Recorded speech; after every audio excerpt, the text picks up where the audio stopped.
Hello, good morning everyone. Today our topic is about drama. But before we proceed with our discussion, let us first review our last session. It was about fiction. Okay, so do you remember what is fiction? Okay, very good. So it is based on our imagination. It is not real, no? But, of course, there are fiction stories that are based on real life events. So, historical events in the past are used in the story, but the characters are already fictitious. No? So, they may have a resemblance of the original character, but of course, the author will somehow inject some colorful attitudes and events and even dialogues. No? So, uh, they adjust the dialogues to the new character, the personality of the main character. Also, the settings, the events, so they're already fruits of our imagination. Okay, now let us proceed with drama. So what is a drama? Drama is a composition in prose form that presents a story told entirely in dialogue and action. It is written with the intention of its eventual performance before an audience. Okay, so drama has a twofold nature, that of literature and, of course, theater. Okay, so you have, of course, to write a script. Okay, the playwright has to write the script, in order for the characters or the actors and actresses to be guided on how they are about to perform. So they are given time to internalize, their characters. So uh, the author or the playwright will, of course, describe whatever is needed, how the characters will act, will proceed with his presentation of his or her character. Okay, now there are elements also of drama. So the elements of drama and fiction are somehow the same. So fiction has a setting, drama also has its setting. Now because setting identifies a time and place in which the events occur. It consists of the historical period, the moment, day and season when incidents take place. Okay, so for usually, in the exposition of the story, you're going to identify first the setting, in order to introduce that particular event in the history, when it happened, where it happened. So people can remember if it is, for example, a real life event, but if it is a non-real life event or a fictitious event, then of course you just have to inculcate in the mind of the audience or in the script. Now, if it is only a literature not to be performed, so of course you have to inculcate in the reader's mind, okay, that somehow in this particular event in history, for example, martial law, this what has happened. Okay, no? Then we have to also, okay, describe the characters. Of course, sometimes it starts with the other characters before revealing the lead character. But most of the time, we have to reveal already the main character, describing his character aspects, like the physical attributes. Okay, so what is the age of the person, the character, the sexual category, okay, what is the size, the race, the color, whatever is important in order for you to be able to picture out, to envision, what is the appearance of that particular person. So we have to describe him or her physically. Okay. And then social aspect, So it embraces all aspects that can be gleaned from the character's world or environment. No, so who are with the characters? Okay, so is he or she living with her family? Okay, or with her board mates, or with the classmates, or with the co-workers? Okay, so we have to identify there the occupation or the affiliation of the character. Okay, and then of course the psychological aspect, no? So it discloses the inner mechanism of the mind of the character, as exemplified by his habitual responses. How does she talk? She walk. Okay, she exchange dialogues with the other person. No? What are his likes and dislikes? The longings of her heart, as described by the narration, the story. Okay, so and of course, on in times of isolation or moments, no, where she is found alone, no, so you can easily perceive what is the psychological aspect of that person. Okay, next we have the moral aspect, no? So how does this person uh, acts out, no? Her conviction about morality, what is right and wrong, no? How does she sees or view things, no? In this moral perspective, no? So is her action acceptable or not, no? Does she expose or display an attitude of love and all embracing personality, or is he a consenting adult? Is he a person who is judgmental?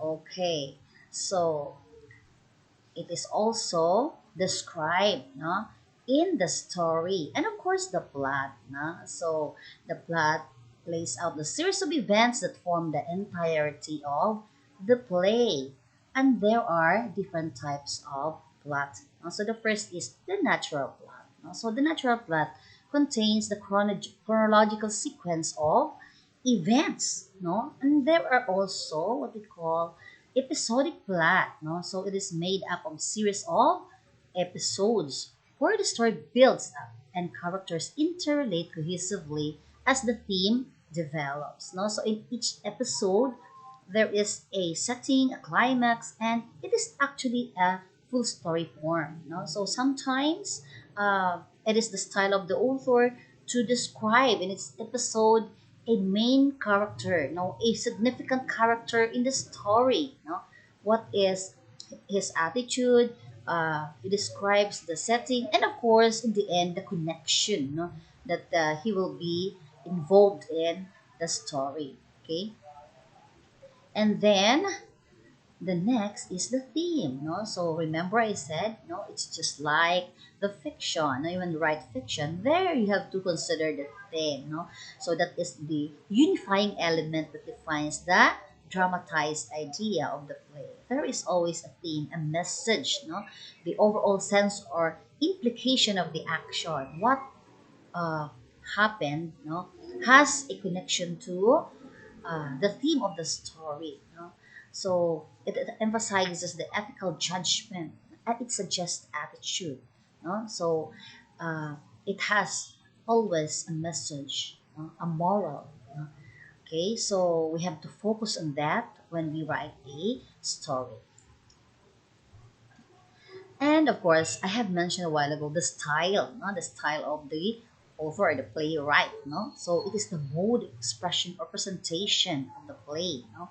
So uh, there is of course, a very clear connection, no, and the playwright's position or the his or her viewpoint in life. No? So even in the character, no. So I said it is the character, the fictitious character is just a resemblance, no, of the original character because the author somehow has his or her idea of how the character must be presented, no? Okay, so we have to acknowledge the style of the author and how he presents the story. Okay, now the major dramatic attitude. Okay, so what is that? One is realism. Now, it is an accurate, detailed, and lifelike description in a play where things are presented as real as can be said, in actual life. So the dialogues, the day-to-day conversation. So for example, the event is contemporary. So you have to make use of the millennial way of doing things, the styles, the routines, the habits. So what is the lifestyle and attitudes of the millennial generation?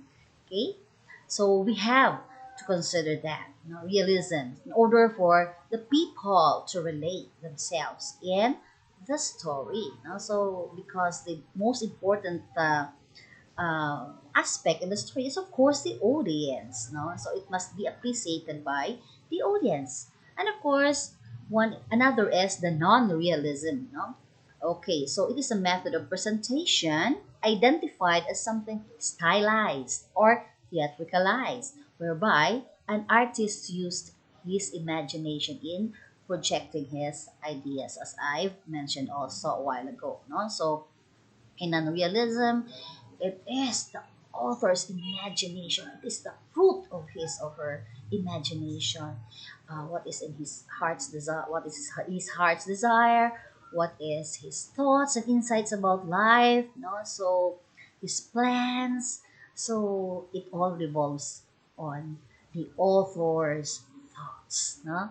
Okay, so it is very important for the author to be imaginative, to be wide in vocabulary, and of course, to be also adventurous, in order for you to be able to explain in details the surroundings. So you must have been to the farm, no? For example, your setting is in the farm. Okay, so you have to expose yourself in the farm, no? You also have to explore the river. No, you have to explore the river if you want to explain, or to describe it fully and in detail, So you have to explore anything, experience, immerse yourself, in particular events, places, and persons, for us to be able to really write, a non-realism story. Okay, now we have different types of drama. So most of us are fond of watching stories, films. Okay, so one is tragedy. So that is the drama that is based on Shakespearean style. Okay, so tragedy is a play in which the main character is brought to ruin or suffer a great sorrow. Okay, so especially in the end, so like Romeo and Juliet, what happened to them? Okay, so it was tragic. Okay, so but of course there is the appreciation of how they love one another. Okay, so tragedy. Next to tragedy is comedy. Okay, so if in tragedy we cry, so there is a heaviness in our heart. In comedy, of course, we are enlightened and we are our lights. Our burden is also lightened, okay, because it brings laughter. The protagonist slips over all difficulties, in his way, and then of course notwithstanding awkwardness, so uh, a comedian is a natural, in bringing his dialogue, to be funny. Okay, so that is enjoyable. When I encounter some problems and difficulties, usually before sleeping, I want to watch comedy films.